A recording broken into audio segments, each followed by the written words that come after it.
Baik ya, Bismillahirrahmanirrahim. Assalamualaikum warahmatullahi wabarakatuh. Waalaikumsalam warahmatullahi wabarakatuh. Selamat siang ya, salam sejahtera untuk kita semua. Bu Ira, kita sampai ke UAS berapa kali lagi ya? Dikurangi Lima hari ini. kali lagi. Lima kali lagi, Berapa kali Pi. lagi? Lima Iya, kali lagi. Berarti 6 kali dengan ini ya? ya. Ya, nanti kita terakhir di pidana. Eh, saya ingin mengulang karena penegakan hukum lingkungan karena adanya perusakan, pencemaran dan ya perusakan lingkungan itu kembali sejak awal dapat dilakukan dengan upaya hukum administrasi, kemudian upaya hukum perdata dan upaya hukum pidana. Nah, inilah perangkat hukum yang dapat dikenakan, dapat digunakan untuk katakanlah menindak para pencemar atau perusak lingkungan kan itu. Sebagai warga negara Indonesia, Bapak Ibu bisa berperan ya dalam penegakan hukum lingkungan ini. Kalau dalam penegakan hukum administrasi seperti yang sebelumnya, ini ada dua jalur. Yang satu jalur eksekutif, yaitu pemerintah. Yang kedua jalur yudikatif. Kalau di jalur eksekutif, Bapak Ibu kita tidak bisa berperan ya, karena ini menjadi kompetensinya dinas atau Kementerian Lingkungan. Jadi secara umum setiap menteri atau pejabat yang mengeluarkan izin wajib melakukan pengawasan. Wajib ya, wajib melakukan pengawasan dan andai kata ada pelanggaran dalam ketentuan perizinannya, maka dapat dilakukan tindakan itu. Nah, kalau kita bicara lagi penegakan hukum administrasi oleh eksekutif, maka ketika izin telah dikeluarkan baik oleh menteri kalau tingkat pusat, gubernur ataupun wali kota ataupun bupati, nah berarti dia telah melalui syarat-syarat persyaratan yang ditetapkan. Kalau memang usahanya cukup besar terhadap lingkungan, udah tidak terlalu luas, maka pakai UKL UPL. Nah, kemudian setelah ada izin lingkungan, maka barulah turun berbagai macam perizinan. Nah, ini kita Indonesia ini memang belum ada izin terpadu ya. Izin lingkungan adalah pintu masuk dari usaha yang berkaitan dengan lingkungan. Izin perdagangan nanti, umpamanya izin pengangkutan, macam-macam lah izinnya itu setelah izin lingkungan itu. Nah, oke, ketika satu usaha atau corporate telah mendapatkan legalitas, artinya diizinkan dan dia telah beroperasi, maka dalam izin itu ada persyaratan yang dicerahkan. Korporat atau usaha itu tidak boleh melanggar hukum. Nah, itu secara umum, tidak boleh melanggar hukum. Atau ada persyaratan khusus. Jadi menteri atau gubernur atau bupati menerapkan dalam izinnya itu diizinkan dengan syarat umpamanya perusahaan tidak boleh bla bla bla begitu. Itu persyaratan. Nah, setelah industri berusaha atau bergerak, siapa yang melakukan pengawasan? Setelah izin keluar, maka ada pejabat pengawas lingkungan yang berkali-kali saya katakan, pejabat pengawas lingkungan yang ini rupanya belum optimal ya. Tidak semua daerah punya pejabat pengawas lingkungan. Apa konsekuensinya? Karena tidak maksimalnya ada, tidak efektifnya pejabat pengawas lingkungan, maka hampir pengawasan itu tidak pernah dilakukan pengawasan secara rutin dan sistematik. Yang terjadi adalah pengawasan ketika telah terjadi insiden, telah terjadi pencemaran, telah terjadi perusakan. Barulah dinas lingkungan kalang kabut. Jadi dinas lingkungan ini bagikan bekerja seperti mobil pemadam kebakaran atau dinas pemadam kebakaran. Setelah kebakaran baru dia turun. Seharusnya kan tidak. Begitu izin setelah dikeluarkan oleh pejabat yang berwenang, maka izin itu harus diawasi. Siapa pengawasnya? Pejabat pengawas lingkungan itu yang mengawasi. Itu harus dilakukan secara periodik dan insidentil, jangan secara periodik yang telah diketahui oleh perusahaan. Mendadak pengawasannya sidak ya. Pengawasan secara mendadak gitu. Nah, Kalau terjadi pelanggaran sebagaimana dalam izinnya, maka pejabat pengawas lingkungan tidak punya kewenangan untuk menindak. Dia hanya punya kewenangan merekomendasikan kepada institusi yang mengeluarkan izin. Katakanlah pejabat pengawas lingkungan tingkat pusat, maka dia merekomendasikan kepada menteri. Pejabat pengawas lingkungan tingkat provinsi kepada gubernur dan kabupaten kota, bupati dan wali kota.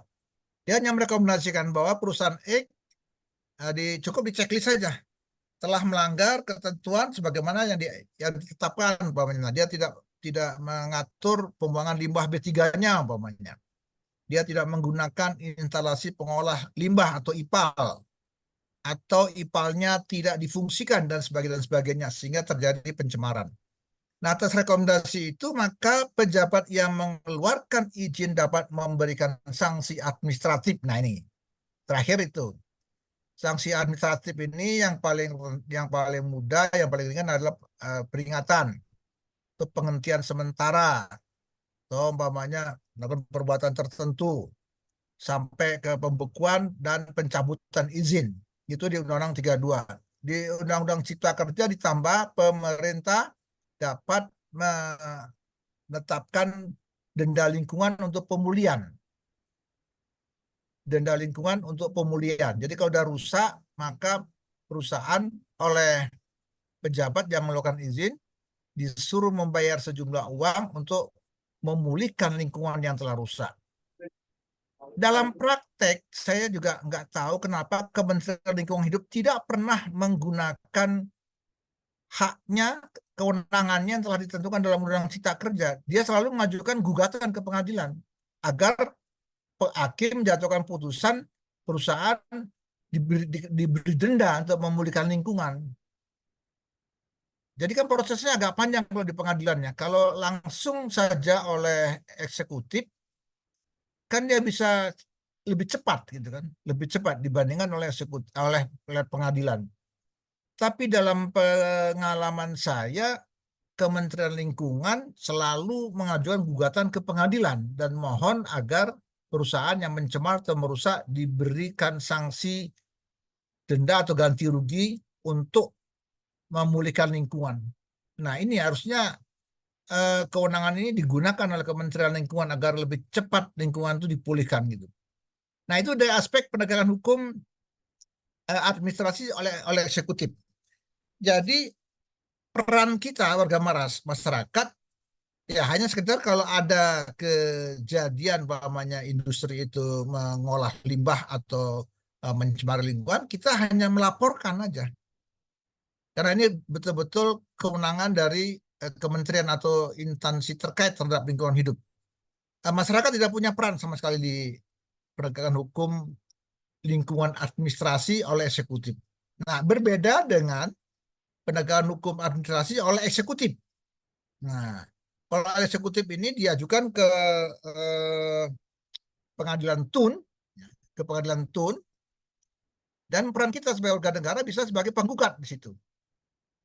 Sebagai warga negara, kita melihat suatu industri, satu perusahaan, satu korporat betul-betul merusak lingkungan dan tidak ada tindakan daripada instansi yang terkait, umpamanya, kita bisa mengajukan gugatan ke TUN.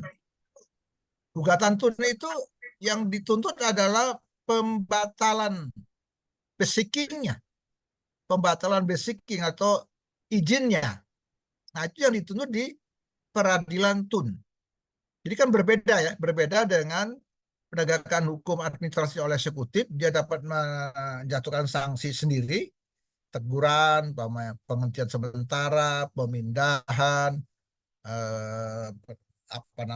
pembekuan, kemudian pencabutan izin atau denda lingkungan.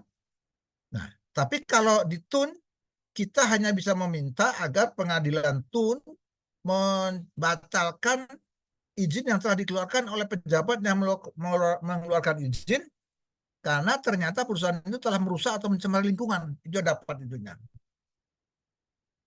Nah, ada lagi para mahasiswa ya, di Perma nomor 1 tahun 2003, Peraturan Mahkamah Agung tentang prosedur penanganan masalah lingkungan. Itu Perma berlaku juga mengikat kepada penegak hukum yang lain ya. Ada gugatan warga negara yang betulnya CLS, Citizen Lawsuit. Ini hati-hati, Citizen Lawsuit ini ada dua jalur di Perma nomor 1 2003. Itu warga negara bisa mengajukan gugatan dalam bentuk Citizen Lawsuit ke TUN dan dapat mengajukan gugatan Citizen Lawsuit ke pengadilan negeri.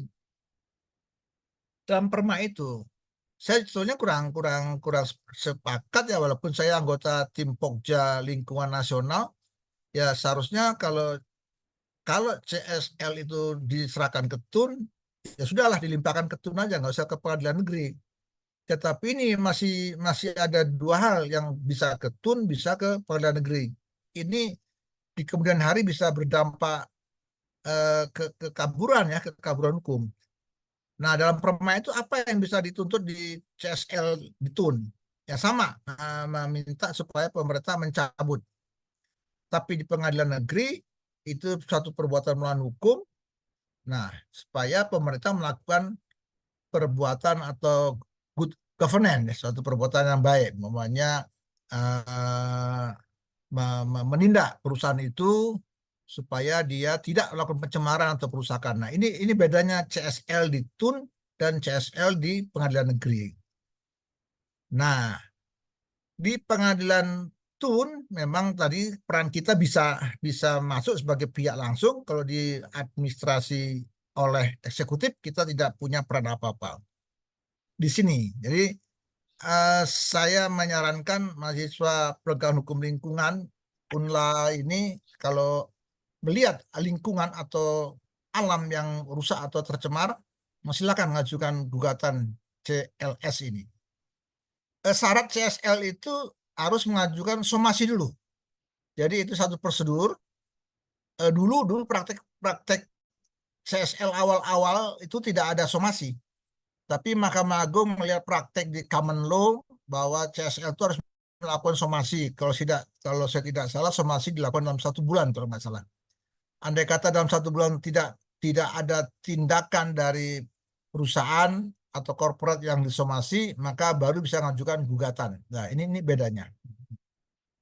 Nah, itu peran kita kalau kita mengajukan gugatan di TUN. Nah, selanjutnya kita mengulang kembali penegakan hukum perdata. Nah, ini para mahasiswa sekalian, dalam penegakan hukum perdata ini banyak sekali hukum acara perdata baru, perkembangan hukum acara baru yang tidak ada diatur di HIR dan RBG. Tidak diatur hukum acara yang lama. Nah, tapi dalam praktek sudah berjalan dan diterima, belakangan beberapa hal masuk ke perundang-undangan, terutama Undang-Undang 32 2009 tentang lingkungan. Nah, di situ. Hanya saja Bapak Ibu para mahasiswa yang kebetulan advokat, dalam penegakan hukum perdata lingkungan ada 2 aturan atau hukum acara yang khusus ya. Satu ada namanya penegakan hukum non litigasi. Non litigasi artinya di luar pengadilan. Satu lagi ada penegakan hukum litigasi di pengadilan. Apa maksudnya itu? Jadi kalau warga negara, penduduk, terus bersengketa dengan perusahaan umpamanya, karena umpamanya perusahaan membuang limbah mengakibatkan penduduk atau warga negara mengalami kerugian, kerusakan, atau apa saja bentuknya perbuatan melawan hukum oleh perusahaan, maka dia dapat menyelesaikannya secara non litigasi, artinya secara mediasi. Nah, ini mediasi atau konsiliasi, juga bisa arbitrase. Nah, apa kekhususannya para mahasiswa?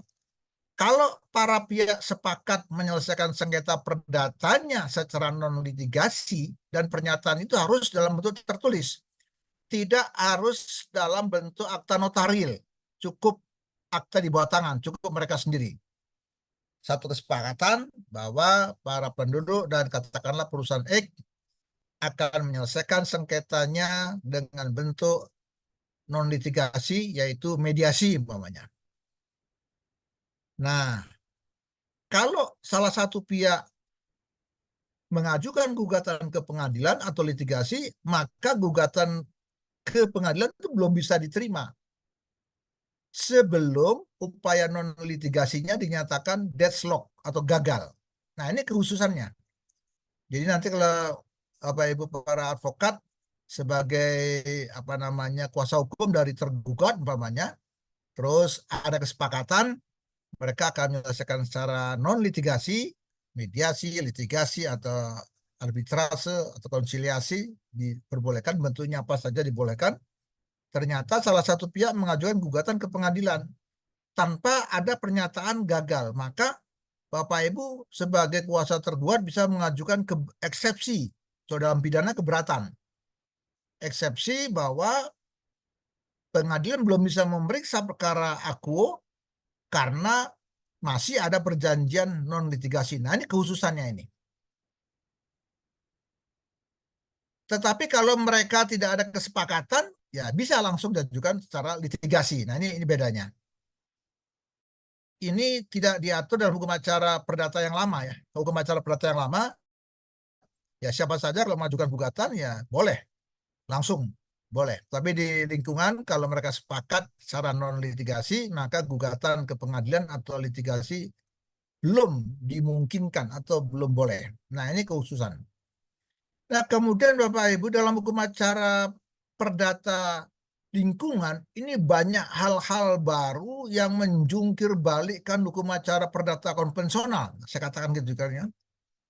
Banyak hal-hal baru yang menerobos atau menjungkir balikkan hukum acara konvensional. HIR RBG dan kadang kita gunakan RV itu kan peraturan dibuat oleh orang Belanda sejak tahun 1916-an kurang lebih ya, digunakan di daerah Indonesia oleh penjajah Belanda, dan sampai saat ini belum ada perubahan sehingga di sana sini terjadi peraturan-peraturan baru dalam berbagai perundang-undangan. Nah, dalam masalah lingkungan ini terjadi perkembangan yang amat pesat yang tidak diatur oleh HIR. Pertama tadi CSL dari Citizen Lawsuit itu tidak diatur awalnya itu kan. Sehingga pada periode gugatan awal-awal, hakim-hakim yang malas berpikir, hakim-hakim yang tidak progresif, itu selalu menyatakan gugatan tidak dapat diterima atau need on fund click verklar. Dengan alasan gugatan CSL tidak diatur dalam hukum acara perdata. Nah, ini hakim-hakim yang malas berpikir nih. Yang nggak diatur karena belum ada. Apakah belum ada terus tidak diperiksa? Ini hakimnya salah besar ya. Harusnya hakim yang seperti ini oleh Bawas atau KY itu mendapatkan sanksi agar dia belajar dulu ke UNLA 1 semester khusus untuk penegakan hukum lingkungan ya Bu Ira. Disuruh ikut ke UNLA untuk belajar penegakan hukum lingkungan. Karena sesuai dengan pokok undang-undang pokok kehakiman, hakim dilarang menolak perkara dengan alasan tidak ada hukumnya atau tidak terang. Berarti dia harus menyelesaikan perkara, bukan dengan tidak menerima kan. Citizen lawsuit ini pertama kali diterima oleh mantan wakil ketua Mahkamah Agung, dulu beliau hakim di Jakarta Selatan, Dr. Andi Samson Nganro. Itu perkara pertama kali yang diterima oleh beliau adalah perkara tenaga kerja Indonesia di Malaysia dideportasi ya. Dideportasi oleh Malaysia, dikeluarkan dari Malaysia. Seperti saat ini kan ada beberapa puluh warga negara Indonesia yang dideportasi oleh negara Arab Saudi karena visanya bukan visa haji. Ada 40-an gitu kan yang ketangkap masuk Mekah, ternyata tidak punya izin resmi, maka dia dideportasi. Dan calonnya ditahan oleh aparat penegak hukum Arab itu. Nah, sama seperti tenaga kerja Indonesia yang di Malaysia kemarin tidak atau ilegal ya, tenaga kerja ilegal itu dideportasi. Nah, dikeluarkan dari Malaysia, ditempatkan di Nunukan di Kalimantan Utara gitu ya. Bro. Kalimantan Utara kan sebagian milik Malaysia gitu. Mereka terdampar di Nunukan itu, pulang tidak bisa karena tidak punya uang, negara tidak peduli, negara tidak hadir istilahnya gitu. Mereka terkatung-katung di Nunukan itu. Akhirnya saya lupa ya LSM ya, sebuah LSM mengajukan gugatan citizen lawsuit ke Jakarta Selatan. Salah satu hakimnya adalah Pak Andi Samson Nganro. Saya lupa apakah beliau ketua majelis atau hakim anggota. Nah, sejak saat itulah gugatan citizen lawsuit diterima dalam dunia peradilan Indonesia dan sampai sekarang dalam prakteknya sudah diterima. Hanya saja dalam bentuk perundang-undangan ini citizen lawsuit belum tercantum dalam perundang-undangan. Kalau tidak tercantum dalam perundang-undangan, apakah tidak bisa diterima? Tidak, dalam praktek peradilan. Kalau dalam praktek sudah terjadi, yaitu jurisprudensi, itu juga menjadi dasar hukum. Itu CSL itu. Nah, CSL ini juga merusak hukum acara perdata, asas hukum acara perdata ya. Kenapa asas hukum acara perdata? Point di interest, point di action. Siapa yang bisa mengajukan gugatan adalah harus orang yang punya kepentingan hukum terhadap objek sengketa. Sementara CSL ini kan kita sebagai warga negara yang tidak punya kepentingan hukum langsung mengajukan gugatan. Nah, ini betul-betul CSL ini menabrak ya asas hukum perdata. Banyak hal-hal lain yang hukum acaranya yang menabrak hukum acara perdata.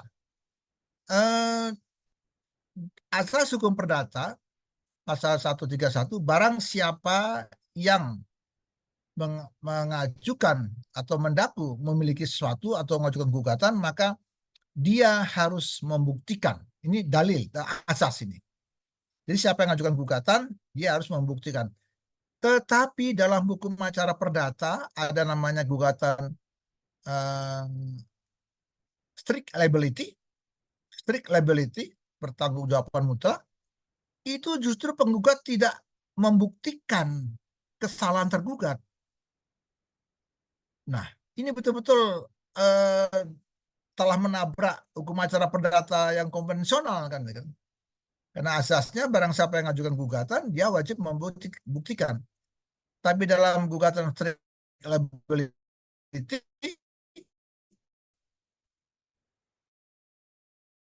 khusus untuk tiga, kemudian menghasilkan B3 atau membawa masuk atau mengeluarkan B3 dalam industri itu bisa diajukan gugatan strict liability. Atau perusahaan itu telah melakukan perusakan atau pencemaran besar terhadap lingkungan. Nah, ini strict liability ini tidak perlu membuktikan penggugat. Nah, ini luar biasanya hukum acara lingkungan ini. Dan ini telah diterima dalam bentuk perundang-undangan, yaitu Undang-Undang 32 2009 tentang lingkungan itu. Nah, itu strict liability. Nah, ini dua hal tadi baru yang citizen lawsuit, kemudian strict liability itu yang menabrak hukum acara perdata. Ada lagi hukum acara perdata yang lebih radikal, itu justru pada asasnya hakim dalam menjatuhkan putusan harus minimal ada bukti ya. Dalam perdata juga dua alat bukti. Nah, dalam gugatan precautionary principle,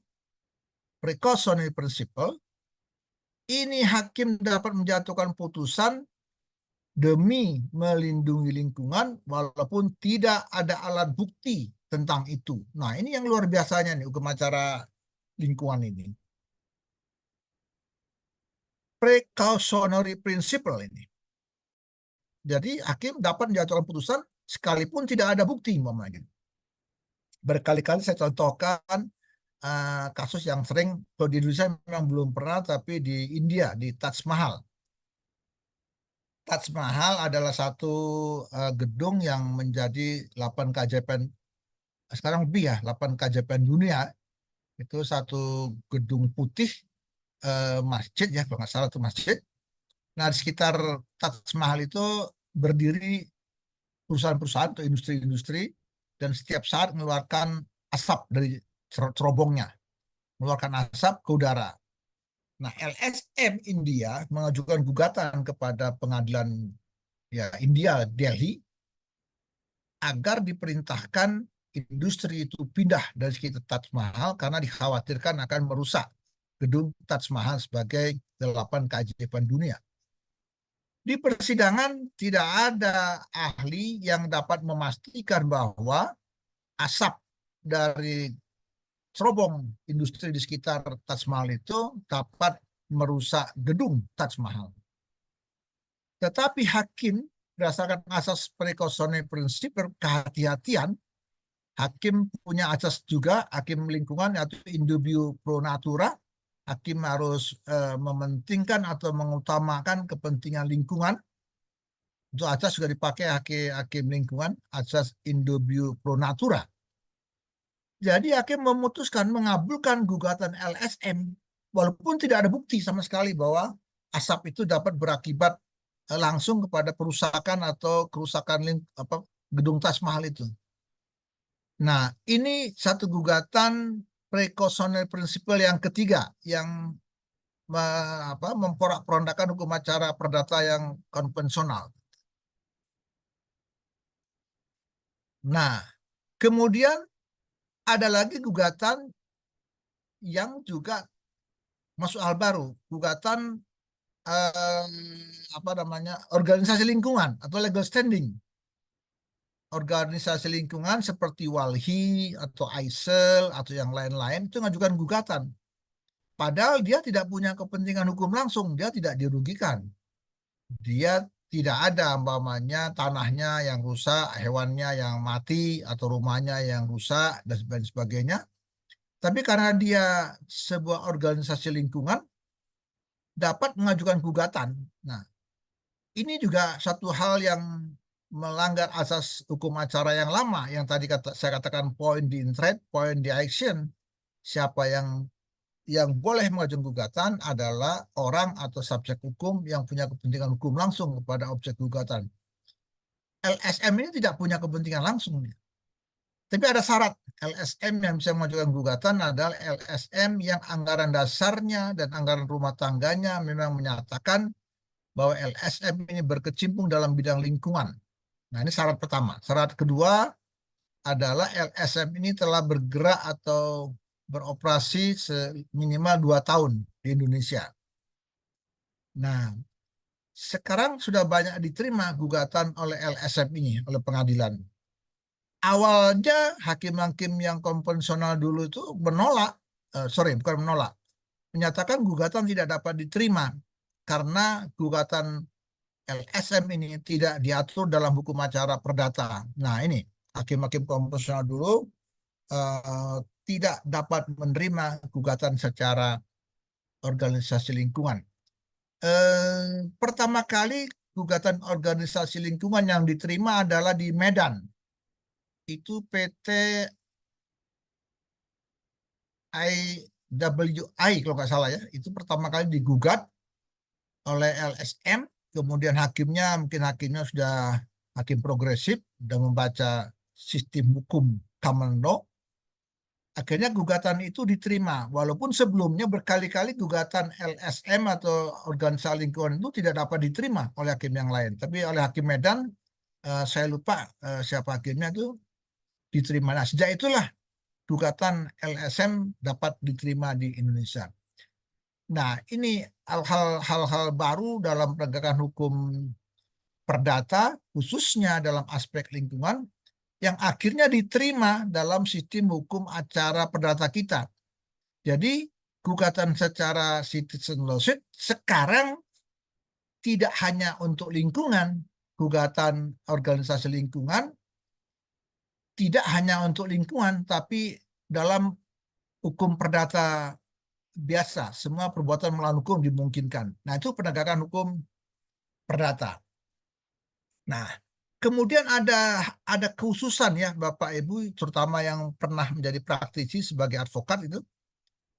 Selama ini kami sebagai hakim itu akan kesulitan menolak saksi yang diajukan oleh para pihak dengan klaim bahwa saksinya saksi ahli. Gitu.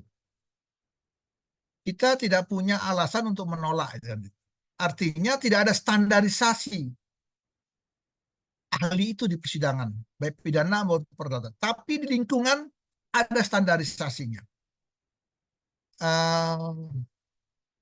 Pak wartawan barangkali yang sebagai advokat ya, seringkali bahwa hakim tidak berani menolak yang seseorang dihadirkan dengan katakanlah labeling ahli gitu. Karena kadang-kadang dihadirkan tuh nggak ahli-ahli amat gitu. Ahli-ahli amat. Karena saya kayak seperti saya mamanya udah puluhan tahun di pengadilan, kalau ahli dalam hukum acara perdata nggak usah dijelaskan, kami lebih tahu kan gitu. Cuman karena dihadirkan para pihak, ya apa boleh buat, kami tidak bisa menolak. Nah, dalam Perma nomor 1 tahun 2003 tentang penanganan perkara lingkungan hidup oleh hakim, itu diatur ahlinya di dalam lingkungan. Dia betul-betul harus punya ahli. Sebagai apa umpamanya? Dia publikasi ilmiahnya tentang lingkungan.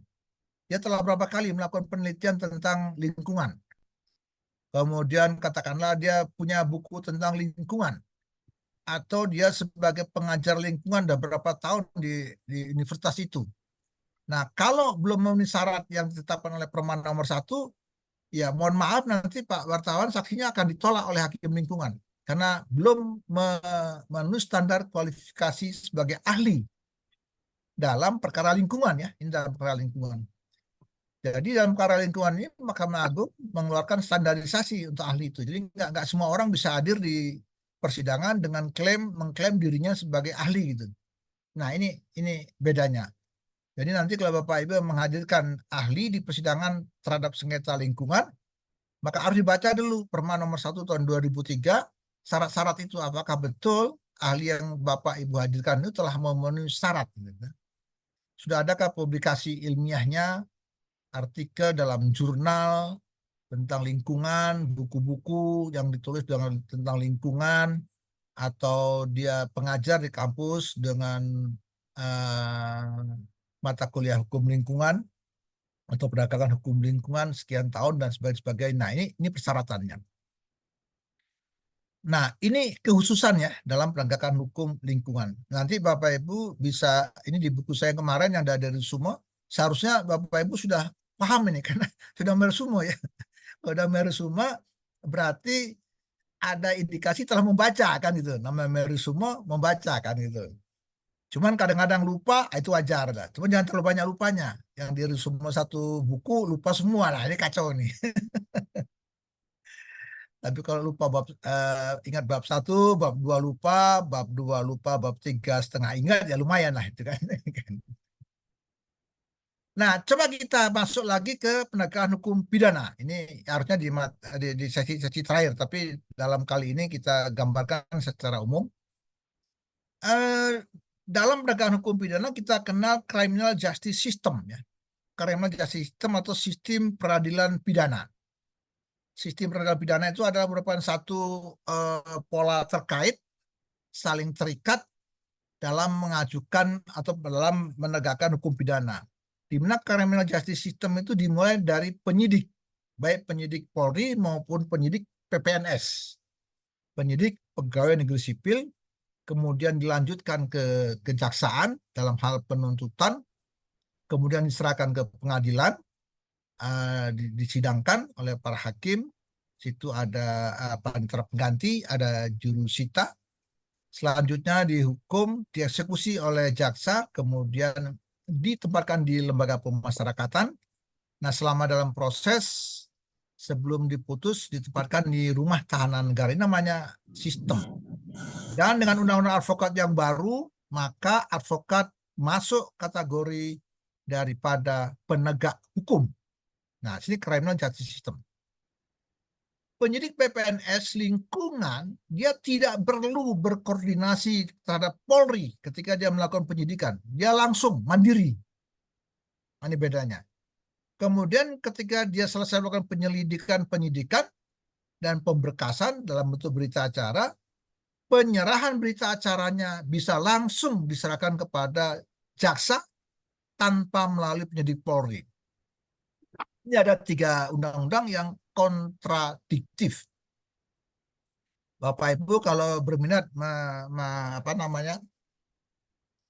menulis tesis tentang ini bagus juga itu. Jadi kalau tesis itu Bapak Ibu ada permasalahan hukum, das Solon dan das Sein. Law in book, law in the book, law in the action. Jadi ada kesenjangan antara aturan dan praktek yang seharusnya dan senyatanya gitu.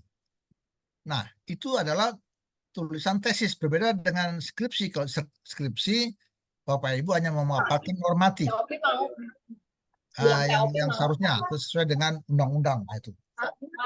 Nah, halo, ada yang bocor masuk?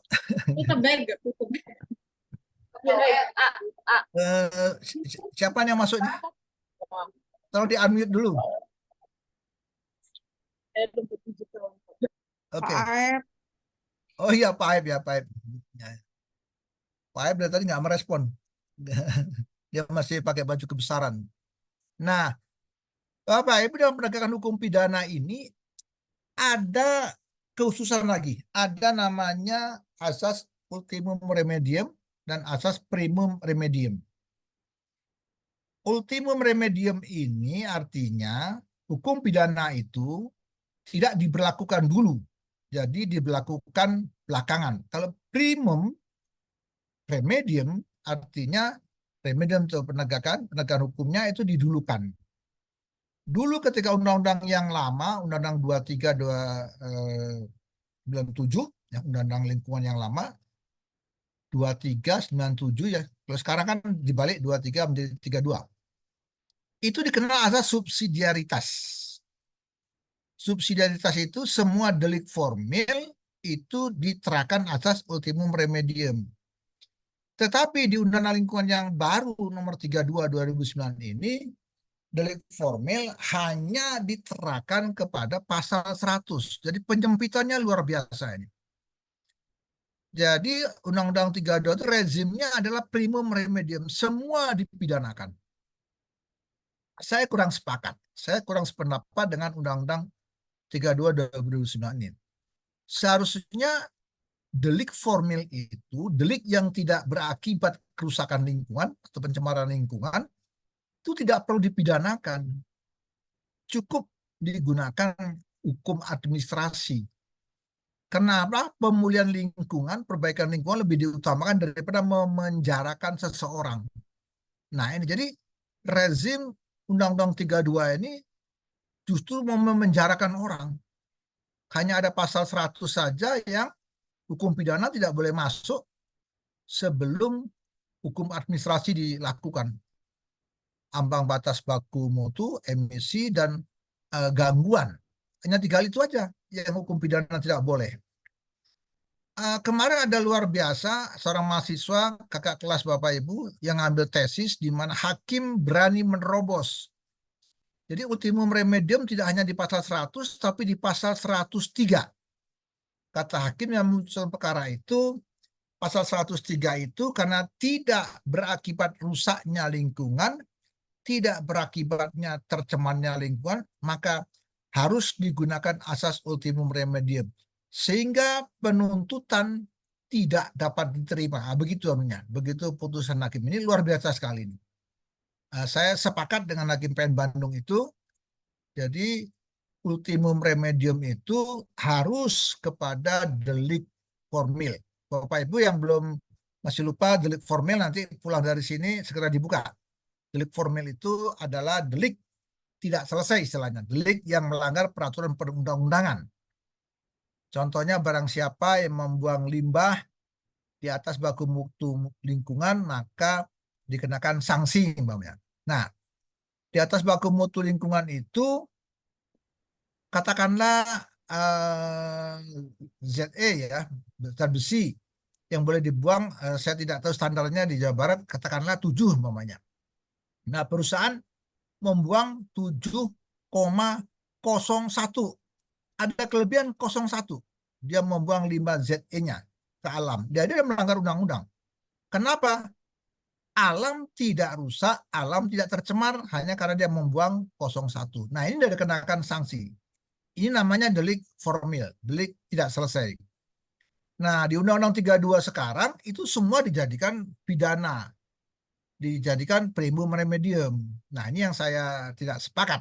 Tidak sepakat, seharusnya itu semua delik formil itu masuk kategori ultimum remedium. Bapak Ibu mahasiswa saya jangan keliru ya. Saya masih melihat, masih membaca, masih mendengar. Kadang-kadang ya dosen-dosen juga bukan primum remedium tapi premium. Ini kok premium remedium sih? Dari mana istilahnya nih? Nanti Bapak Ibu naik mobil ada Dexlite remedium nanti, ada Pertalite remedium nanti kan gitu. Bukan premium ya, primum remedium. Tapi itu kadang-kadang mungkin salah ketik atau apa tuh masih ngatakan premium remedium ini salah ya, salah besar. Primum, primum ya, itu saya primum remedium. Nah, inilah penegakan hukum lingkungan yang diatur dalam Undang-Undang 32 2009. Kalau delik materialnya itu delik yang sudah selesai, umpamanya lingkungan rusak, lingkungan tercemar. Contohnya umpamanya yang paling besar dulu, kasus yang besar di mana diterima gugatan secara class action ya, gugatan class action, gugatan warga negara yang jumlahnya banyak, itu di Mandalawangi. Runtuhnya Gunung Mandalawang itu jelas itu delik material karena menjadi banyak korban. Ada orang yang mati di situ, ada ternak, hewan ternak yang mati, ada sawah ladang yang rusak, ada rumah-rumah yang rusak dan hancur. Itu delik material namanya. Nah, kalau delik material prosedurnya seperti biasa. Dalam hukum lingkungan ini tidak ada delik aduan, semuanya delik biasa. Jadi penyidik tidak perlu menunggu pengaduan. Jadi, oh ini karena nggak diadukan, kami nggak bisa memproses. Tidak, karena dalam lingkungan tidak ada delik aduan. Semuanya delik biasa. Jadi nanti Bapak Ibu umpamanya melaporkan ke penyidik, ke Polsek atau Polres, katakan, oh ini nggak ada pengaduan masyarakat. Katakan ini bukan delik aduan. Dalam delik lingkungan semuanya delik biasa. Nah, inilah penegakan hukum secara global. Ada penegakan hukum administrasi, terdiri dari administrasi oleh eksekutif, administrasi oleh yudikatif, kemudian penegakan hukum perdata, dikenal yang non litigasi, ini tidak dikenal dalam hukum acara biasa, kemudian dikenal dengan litigasi. Di non litigasi ada aturan khusus, tidak bisa mengajukan gugatan sebelum non litigasi dinyatakan deadlock. Kemudian tadi penegakan hukum litigasi ke pengadilan, kita banyak menerima terobosan-terobosan hukum. Kita terpaksa sistem hukum kita nih ternyata campuran ya. Karena kalau gugatan citizen lawsuit, gugatan class action, gugatan strict liability, kita hakim-hakim kita mengambil dari sistem hukum common law. Tidak ada dari hukum sistem Eropa kontinental ya. Jadi kita ngambil dari common law. Nah, makanya sistem hukum kita sistem hukum campuran. Selain itu juga sistem campuran kita lihat di Aceh, apa namanya, Provinsi Aceh Darussalam ya, itu dihidupkan hukum Islam ya dalam bentuk formil, dalam bentuk konun, peraturan daerah. Itu hukum Islam hidup di Aceh. Nah, berarti kita memang campuran dalam ada juga dalam hukum adat. Nanti dalam KUHP kita hukum adat di apa namanya, hukum pidana adat diakui, tapi harus dalam bentuk perda. Kalau dalam bentuk sebelum perda maka tidak diakui.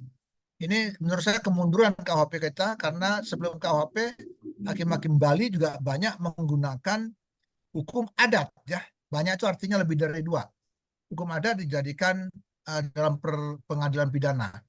Nah, tapi KUHP yang baru, delik adat baru bisa diterapkan kalau telah diatur oleh perda. Nah, ini menurut saya kemunduran, karena kalau perda apa namanya akan kaku ya, akan kaku dan akan strict. Nah, kemudian penegakan hukum pidana ini dikenal ada delik formil, delik material. Kalau delik material dikenakan asas primum remedium, bukan, kembali saya katakan bukan premium ya, primum remedium. Kemudian delik formil khusus pasal 100 delik atau asas ultimum remedium. Dalam perkembangannya ada beberapa hakim yang telah menerobos yang bisa dikenakan asas ultimum remedium bukan hanya pasal 100 seperti diatur dalam Undang-Undang 32 2009, tetapi dalam pasal 103 juga digunakan delik formil. Izin apa 103 itu izin limbah, izin pengelolaan limbah, izin pengelolaan limbah B3. Itu dalam putusan hakim itu juga harus dikenakan delik delik formil harus dikenakan asas ultimum remedium, tidak bisa digunakan hukum pidana. Oke, Bapak Ibu, saya stop share-nya dulu supaya kita ketemu semua. Nah, Bu Ira, berapa waktu lagi kita? Setengah jam. Jangan sampai jam 2, Pak. Oh, masih lama ya? Oke. Masih ada yang mau didiskusikan? Halo Pak Ibu, Pak Dion biasanya, Pak Aryono mangga, sungguh aja silakan. Ya, Pak Dion ya, silakan ya. Pak Eka silakan ya. Ya, Prof. Ya, silakan. Untuk PPNS itu Ya, PPNS. gimana, Prof, untuk kita jadi penyidik PPNS? Oh, untuk syarat-syarat. Ya, Prof. Oh ya, ya. Untuk PPNS sih memang saat ini dilematis ya. Dilematisnya begini. Di KUHP, PPNS itu keberadaannya, eksistensinya diakui. Di Undang-Undang Kepolisian tadi atau 2012, penyidik PPNS eksistensinya dihapus. Karena yang penyidik tunggal, Polri. Di Nah, Undang-Undang Kesehatan ada, Prof. Gimana? Di Undang-Undang Kesehatan juga ada penyidik PPNS. Oke, ya itu dia. Itu dia. Hanya di Undang Polri aja. Ada ego sektoral namanya kan ya. Menurut saya nggak benar juga itu. Karena PPNS ini sangat diperlukan di bidang keahlian khusus. Nah itu. Syarat-syaratnya itu diatur di PP 27 ya, tahun 82 kalau saya tidak salah, Pak Eka. Di sana dia adalah seorang ASN atau PNS berpangkat 3C kalau saya tidak salah, kemudian mendapatkan pelatihan atau sertifikasi dari Polri. Dari Polri. Nah, syarat umumnya hanya itu, Pak Eka. Nah, silakan kemudian kalau di KUHP atau di Undang-Undang Kesehatan, PPNS itu punya kewenangan yang luas ya. Dia sama di lingkungan. Lingkungan itu sangat luas sekali. PPNS itu tidak perlu berkoordinasi kepada Polri. Ya, saya katakan tadi. Di Undang-Undang 32 2009, PPNS itu kalau melakukan penyelidikan dan penyidikan langsung, kemudian pemberkasan, membuat berita acara, penyerahan kepada jaksa tidak melalui Polri, tapi dia langsung ke kejaksaan. Nah, ini perbedaan undang-undangnya Pak Eka. Syarat menjadi PPNS adalah dia telah mengikuti pelatihan yang dilakukan oleh Bareskrim kira-kira gitu loh, polisi, dan bersertifikat sebagai PPNS. Kemudian dalam melaksanakan tugasnya dia harus disumpah sebagai PPNS. Itu Pak Eka. Ada teman-teman yang tertarik sebagai PPNS? Cuman PPNS ini kan tidak ada. Ada, Pak. Iya ya. Cuman PPNS sih kan jabatan yang tidak seksi ya, tidak menarik ya. Kadang-kadang juga di instansi terkait karena kekurangan SDM, PPNS-nya cuma satu gitu tuh ditarik di bagian lain sehingga tidak memerankan fungsi sebagai PPNS-nya dia akhirnya. Nah, ini dalam prakteknya Pak Eka ya. Mangga Pak Eka bisa uh, di instansi Bapak umpamanya mau ada PPNS bersurat kepada Polri, nanti ada pelatihan barangkali dari departemen atau kementerian Bapak. Biasanya kalau di tempat kami Pusdikat Mahkamah Agung itu satu kelas 40 orang baru bisa dilakukan pelatihan karena efisiensi pembiayaan 40 orang baru bisa dilakukan pendidikan. Ya, silakan Pak Eka. Mangga yang lain. Terima kasih, Prof. Ya, mangga. Pak, ini kok namanya Pak User nih. Namanya Pak User ini kan bukan Pak User namanya. Pak Mizan, Pak, kayaknya Iya, belum Pak. diganti. Ya Pak Mizan nih. Pak Mizan itu masih user namanya. Biasanya Pak Mizan rajin ini. Baru diinstal, Prof. Belum Iya, dikasih iya, nama iya. lagi. Pak wartawan udah nggak sakit gigi. Ada pertanyaan ini, Prof. Ya, silakan. Biasanya ya. Pak. Selain perusakan dan pencemaran, adakah indikasi lain yang bisa ditarik ke ranah pidana lingkungan gitu, Prof? Maksudnya gimana? Di luar pencemaran dan Yang pernah saya lingkungan. baca kan sesuatu hal penegakan hukum lingkungan bila terkena hukum pidananya masuk ke pidana lingkungan, Ya. itu bila mana terdapat indikasi pencemaran dan pengerusakan lingkungan. Ya, betul. Selain itu, adakah indikasi lain gitu? Sebab kan pada kenyataannya di lingkungan kita itu banyak sekali pencemaran baik yang dilakukan oleh seperti tempat pembuangan sampah gitu kan, betul. yang tidak bisa kita menutup mata, seperti di Bantar Gebang Bekasi misalkan. Betul. Itu sedemikian rupa memberikan dampak kepada lingkungan begitu. Tetapi Pemkab sendiri sampai dengan saat ini kan belum ada penyelesaian yang signifikan gitu, Bro. Iya.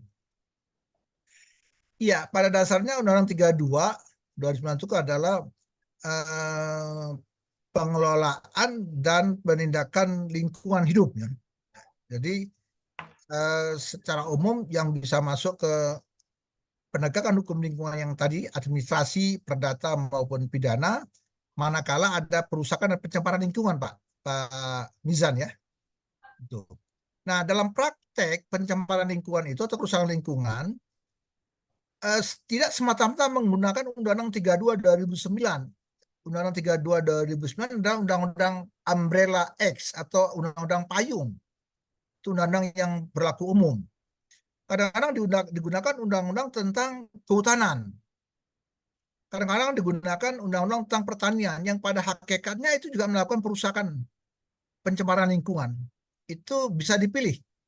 Nah, tinggal nanti penyidik kemudian jaksa akan menetapkan tersangka ketika belum pengadilan namanya tersangka akan dikenakan tentang undang-undang apa? Apakah undang-undang lingkungan hidup atau undang-undang kehutanan atau undang-undang kelautan umpamanya. Dia mencemari di laut.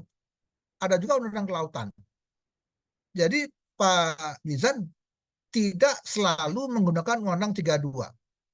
Undang-undang terkait yang berkaitan dengan pencemaran dan perusakan lingkungan bisa digunakan. Nah, kalau pidana biasanya jaksa menggunakan jaring trawl, jaring digunakan undang-undang perikanan umpamanya, terus di undang-undang kelautan digunakan juga undang-undang lingkungan 32. Oleh CSR lah katakanlah Ya, gitu. ya. Pada saat nanti di proses persidangan dalam hal ini tergugat satu katakanlah pemerintah daerah, tergugat duanya dinas lingkungan hidup gitu kan. Ya, iya. Ketika dia menghadirkan saksi dalam hal ini masyarakat sekitar gitu. Iya. Notabene sebetulnya mereka dirugikan, tapi pada saat proses persidangan itu mereka tidak merasa dirugikan, jadi kontradiktif, Prof. Oh iya.